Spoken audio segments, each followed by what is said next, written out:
जय हिंद दोस्तों। इस वीडियो में हम लोग एंशियंट हिस्ट्री के पिछले वर्षों के प्रश्नों का एनालिसिस करेंगे और उसके आधार पर आगामी बीपीएससी परीक्षाओं के लिए महत्वपूर्ण टॉपिक्स को देखेंगे। तो ये दिया गया है यहाँ पर कि किस साल में कितना क्वेश्चन पूछा गया है।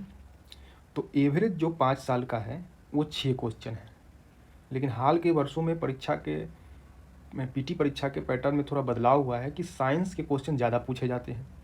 तो अब 3 वर्ष के एवरेज से देखा जाता है कि ये 5 क्वेश्चन है, तो मतलब कि ±5 क्वेश्चन हो सकते हैं एंशियंट हिस्ट्री से। तो मतलब हम 5 लेके चलते हैं और 38वीं से 66वीं बीपीएससी के प्रश्नों के आधार पर चैप्टर वाइज और टॉपिक वाइज महत्वपूर्ण टॉपिक बताया गया है। साथ ही इससे किस प्रकार के प्रश्न पूछे गए हैं, किस तरीके से पूछे गए हैं और क्या पूछे जाने की संभावना है, ये भी इसमें हम लोग डिस्कस करेंगे। सबसे पहले है बुद्धिज़्म। बौद्ध धर्म से प्रश्न हमेशा हर साल जो है से कम एक प्रश्न तो रहता ही है, तो ये काफ़ी महत्वपूर्ण टॉपिक है बीपीएससी के लिए। और बौद्ध धर्म में गौतम बुद्ध के जन्म से संबंधित प्रश्न, जन्म कब हुआ था, कहाँ हुआ था, मृत्यु कहाँ हुई थी, कब हुई थी, तो इन घटनाक्रमों से भी प्रश्न पूछा गया है। साथ ही उनके फैमिली के बारे में, टीचर के बारे में, प्रथम टीचर कौन थे, पिता किस स्कूल के थे, माता का नाम क्या था, पत्नी का नाम क्या था, पुत्र का नाम क्या था, ये सब देख लेना चाहिए। उसके बाद ये 3 शब्द जो है ये काफ़ी महत्वपूर्ण है, महाभिनिष्क्रमण, धर्मचक्र परिवर्तन और महापरिनिर्वाण। ये सब जो शब्द है इसका क्या मतलब है, ये कब हुआ था, ये घटनाक्रम कहाँ हुआ था, ये सब चीज़ इसमें महत्वपूर्ण है। इससे प्रश्न काफ़ी पूछा गया है। उसके बाद लाइफ इवेंट्स मतलब जन्म और उसका सिंबल, जन्म का क्या सिंबल है, मृत्यु का क्या सिंबल है, निर्वाण का क्या सिंबल है, तो ये सब चिन्ह जो है याद करना है। उसके बाद त्रिपिटक और बौद्ध धर्म के टेक्स्ट यानी किताबों के बारे में, जैसे किसी पुस्तक का नाम दे देकर पूछिए कि बौद्ध धर्म का है या जैन धर्म का है, किसी और धर्म का, हिंदू धर्म का, ईसाई धर्म, तो ये प्रश्न पूछे जाते हैं, तो उसके टेक्स्ट को देख लेंगे। उसके बाद बुक में ये काउंसिल जो हुआ है संगीति, बौद्ध संगीति, इससे काफ़ी बार प्रश्न पूछा गया है। तो प्रथम, द्वितीय, तृतीय, चतुर्थ चारों बौद्ध संगीति कहाँ हुई है, कब हुई है, किसके शासन काल में हुई, उसकी अध्यक्षता किसने की, तो ये सब जो है महत्वपूर्ण है, इसको देख लेंगे बुद्धिस्ट काउंसिल के बारे में, बौद्ध संगीति के बारे में। उसके बाद है त्रिरत्न। तो बौद्ध धर्म में त्रिरत्न है, बुद्ध धर्म में जो त्रिरत्न है उसके बारे में है, धम्म, संघ, इन सब के बारे में देख लेना है। 4 जो सत्य है, 4 नोबल ट्रूथ है। उसके बाद ये पूछा अष्टांगिक मार्ग किससे संबंधित है, इस सब चीज़ें जो है इसको देख लेनी है। उसके बाद इसका विभाजन कब हुआ, कैसे हुआ, उसका कौन कौन सा सेक्ट है, ये भी महत्वपूर्ण है। उसके बाद इसके कुछ मठ जैसे कि ताबो मठ कहाँ है, ये सब मठ जो हैं इसको भी देख लेना है। गया में कौन सा मठ है, मैसूर में कौन सा मठ है, तो इसको भी देख लेना है। उसके बाद इसका एक प्रश्न पूछा गया है, शायद 44वीं बीपीएससी में पूछा गया है कि जैन धर्म से जो है कंपैरिजन करके एक प्रश्न पूछा गया है, तो आगे भी इसके पूछे जाने की काफ़ी अच्छी संभावना है, तो इसको भी अच्छे से देख लेंगे।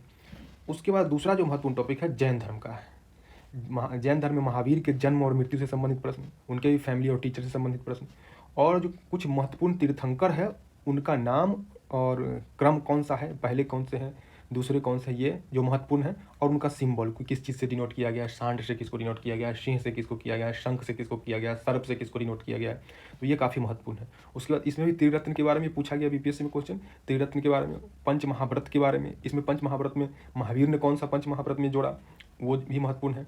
उसके बाद इसकी भी पुस्तकों के वैसे ही पूछा जाए, किताब का नाम दे दिया जाए और पूछा जाए किससे संबंधित है। उसके बाद जैन धर्म का भी जो संगीति है उसको भी देख लेंगे, 2 संगीति है, कहाँ हुआ था, इसको भी देख लेंगे।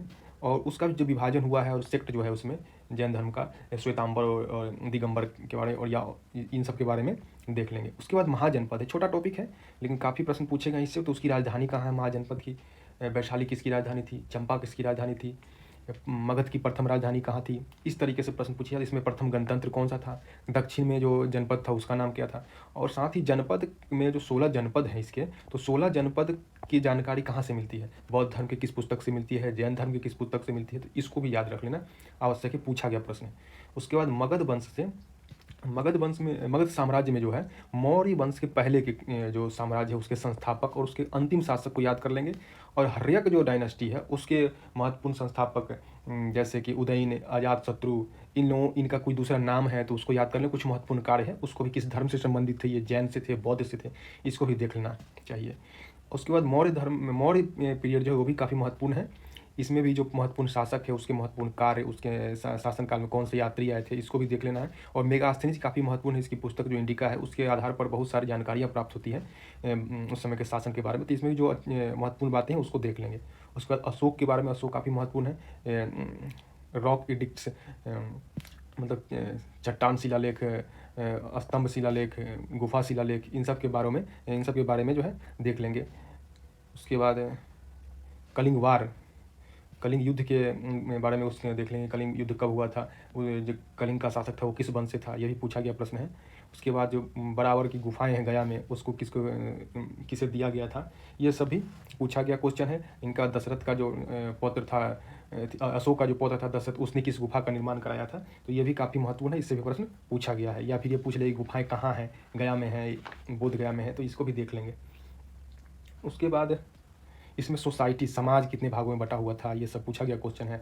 उससे फिर आर्ट एंड कल्चर के बारे में, प्रशासन से संबंधित जो समितियां हैं उसको भी देख लेंगे, ये भी पूछा जा सकता है। उसके बाद कुछ महत्वपूर्ण वर्ड, जैसे एक वर्ड है कि शीताध्यक्ष किसको कहा जाता है, तो इस तरीके से जो महत्वपूर्ण शब्द है उसके शासनकाल में उसको भी देख लेंगे। उसके बाद क्या इन्होंने दक्कन की विजय किया था, दक्कन का विजय यात्रा निकाला था, उस पर चढ़ाई की थी, इसको भी देख लेंगे। उसके बाद गुप्त वंश भी काफ़ी महत्वपूर्ण है। जैसे गुप्त वंश में उसका संस्थापक कौन था, इसके महत्वपूर्ण शासकों के महत्वपूर्ण कार्य को देख लीजिए। नवरत्न कौन कौन से थे, उनके जो काम है, खासकर उनके जो काम है, कोई पुस्तक लिखी है वो या साहित्य लिखा है उसको भी देख लीजिए। उसके बाद इसके शासनकाल में भी जो है सो कुछ महत्वपूर्ण शब्द हैं उसको भी देख लेंगे, जिसका बीपीएससी में ऐसा पूछा जाता है अक्सर। जैसे अगर जो भूमि जंगल की भूमि है उसको क्या बोलते थे, खेती नहीं होने वाली भूमि को क्या बोलते थे, इन सब प्रकार के शब्दों को देख लेंगे। उसके बाद इनको भारत का नेपोलियन किसको कहा जाता था, नालंदा विश्वविद्यालय की स्थापना किसने की, हून का आक्रमण किसके शासनकाल में हुआ, टैक्स कितना लिया था इनके सामने, यात्री कौन कौन से आए, इकोनॉमिक एक्टिविटी के बारे में कुछ देख लीजिए। और आर्ट एंड कल्चर इसमें भी महत्वपूर्ण है, इसको भी देख लीजिए। ठीक है। उसके बाद एक चीज़ था यहाँ पे, जो गुफाएं हैं अशोक का जो रॉक एडिक्ट्स हैं, इसमें जो अशोक का नाम किस शिलालेख में अशोक लिखा हुआ है, उसका स्क्रिप्ट क्या क्या है, धम्म का मैसेज क्या है, इसमें ये सबको भी देख लेंगे। शिलालेख में, पहला शिलालेख में क्या है, 13 जो महत्वपूर्ण शिलालेख है उसको भी इसमें देख लेंगे। उसके बाद गुप्त वंश के बाद जो है कुछ पुस्तकें हैं, भी छोटा है और इससे काफ़ी प्रश्न पूछे जा रहे हैं। जैसे इंडिका के लेखक कौन है, हर्षचरित्र के लेखक कौन है, मुद्रा राक्षस के, कुमार संभव, माध्यमिक सूत्र, पंचतंत्र के लेखक है, इस प्रकार के जो पुस्तक है उसके लेखक है। ज़्यादा नहीं है, 15-20 होंगे, उसको लेके लिख लीजिए और याद कर लीजिए। महत्वपूर्ण तो यही सब है, और भी कुछ होंगे तो उसको कर लीजिए। यात्रियों के बारे में, जैसे कि रोमन ग्रीक यात्री कौन कौन से थे, काफ़ी महत्वपूर्ण है। चाइनीज यात्री कौन है, तिब्बत से कौन आए थे, उन चाइनीज यात्रियों में जो कालक्रम है उनका, हुएनसांग का, फाहियान का, ईद सिंह का, तो कौन पहले आया था, कब आया था, इसको भी देख लेंगे।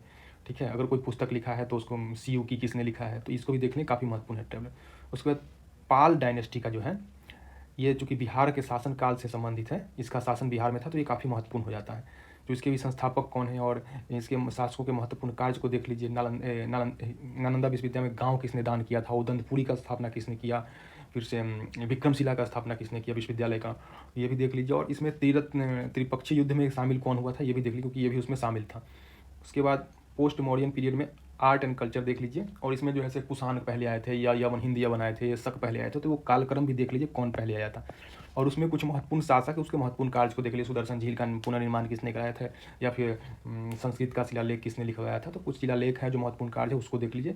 यही सब पूछे जाएंगे, ज़्यादा इसमें नहीं पूछा जाएगा अंदर से। उसके बाद हर्षवर्धन का काल देख लीजिए, हर्षवर्धन में जो है कौन यात्री आया था, ठीक है, हर्षवर्धन के समय, या हर्षवर्धन ने कौन सी पुस्तक लिखी थी, मेला का आयोजन होता था प्रयाग में जो संगोष्ठी थी उसके बारे में, और संभवतः कुंभ मेला शायद इसी के समय शुरू हुआ था या नहीं हुआ था, ये इसको भी आप देख लेंगे।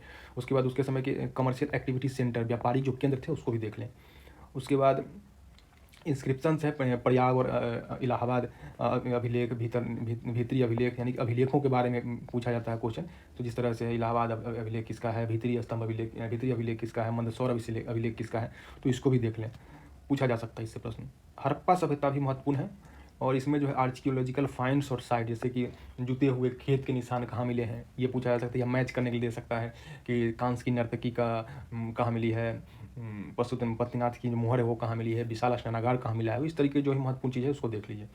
उसके बाद कुछ गुण है, जैसे कि नगरों का निर्माण किस तरीके से था, जो पैटर्न था उसका क्या पैटर्न था, जालीय पैटर्न था, जो परपेंडिकुलर काटता था, समकोण बनाता था। सड़कें जैसे दरवाजे की ओर खिलती थी, सड़कों की ओर खिलती थी, या घर के पीछे खुलती थी। इन सबों को देख लीजिए। उत्खननकर्ता कौन थे, यानी जल प्रबंधन इसका किस प्रकार से था, नालियाँ थी, इस तरह जो महत्वपूर्ण कैरेक्टरिस्टिक गुण है, इसका क्वेश्चन क्योंकि पूछा गया, इसको देख लीजिए।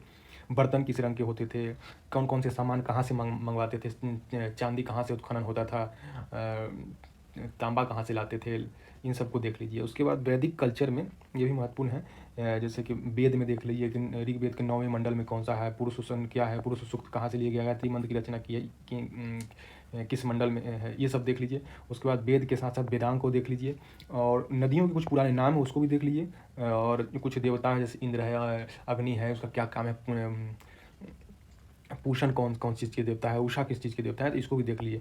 और प्रशासन के बारे में इस समय जो है वो देख लीजिए, वैदिक कल्चर के बारे में, नगरीय सभ्यता थी या ग्रामीण सभ्यता थी, ये सब इसमें देख लीजिए। उसके बाद दर्शन के बारे में, दर्शन भारतीय दर्शन के बारे में पूछा गया कि एटमिक थ्योरी पूछा, कुछ एटमिक थ्योरी किसने दिया था, न्याय किसका प्रतिपादन किया, योग के प्रतिपादन का, सांख्य के कौन है, तो इन सबको देख लीजिए। उसके बाद संगम साहित्य में राजवंश को देख लीजिए कौन कौन से है, इसको भी देख लीजिए, सही रहेगा।